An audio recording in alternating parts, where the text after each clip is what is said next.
यह घटना दिल्ली के एक व्यस्त चौराहे की है। तपती दोपहर में गाड़ियां हॉर्न बजा रही थीं और हर कोई बस अपने गंतव्य तक पहुंचने की होड़ में था। हादसा और खामोश भीड़ सड़क के किनारे एक बुजुर्ग व्यक्ति, जिनका नाम पंडित जी था, अपनी साइकिल से गिर पड़े। उनकी साइकिल पर दूध की केन लदी थी जो सड़क पर फैल गई। पंडित जी के पैर में गहरी चोट आई और वह दर्द से कराहने लगे। हैरानी की बात यह थी कि दर्जनों लोग वहां से गुजरे।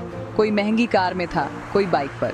कुछ लोगों ने रुक कर देखा, अपनी घड़ी देखी और आजकल बहुत भीड़ है कहते हुए आगे बढ़ गए।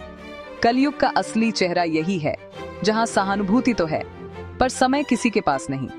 एक अप्रत्याशित मदद तभी सड़क के दूसरी ओर से एक कचरा बीनने वाला लड़का, जिसका नाम छोटू था, दौड़ता हुआ आया। उसके कपड़े फटे थे और शरीर से पसीने की गंध आ रही थी। उसने बिना सोचे समझे अपना थैला फेंका और पंडित जी को सहारा देकर उठाया। उसने अपनी फटी हुई कमीज का एक हिस्सा फाड़ा और पंडित जी के बहते खून को रोकने के लिए उनके पैर पर पट्टी बांध दी। कलयुग का असली न्याय। अरे हट, इसे अस्पताल ले जाना पड़ेगा, तूने गंदे हाथों से छू लिया। छोटू ने बड़ी सादगी से जवाब दिया, साहब, हाथ गंदे हैं पर दिल नहीं। आप बस अपनी गाड़ी का दरवाजा खोल दीजिए। इन्हें अस्पताल पहुंचाना जरूरी है। मेरा क्या है, मैं तो फिर से कचरा बीन लूंगा। वह अमीर आदमी शर्मिंदा हो गया। उसने पंडित जी को अपनी गाड़ी में बिठाया। बाबूजी, कलयुग में अगर हम एक दूसरे के काम नहीं आए तो फिर पत्थर और इंसान में फर्क क्या रह जाएगा। इस दास्तान का सार, आज के दौर में हम अक्सर कल युग को बुराई का प्रतीक मानते हैं, लेकिन यह कहानी हमें 3 कड़वे सच सिखाती है।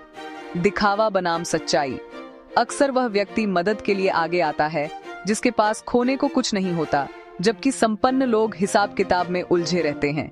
इंसानियत का कोई धर्म नहीं। छोटू ने यह नहीं देखा कि पंडित जी कौन हैं, उसने बस एक तड़पता हुआ इंसान देखा। बदलाव की शुरुआत। कलयुग बाहर नहीं, हमारे भीतर के लालच में है। जिस दिन हम निस्वार्थ होना सीख जाएंगे, सतयुग वहीं से शुरू हो जाएगा।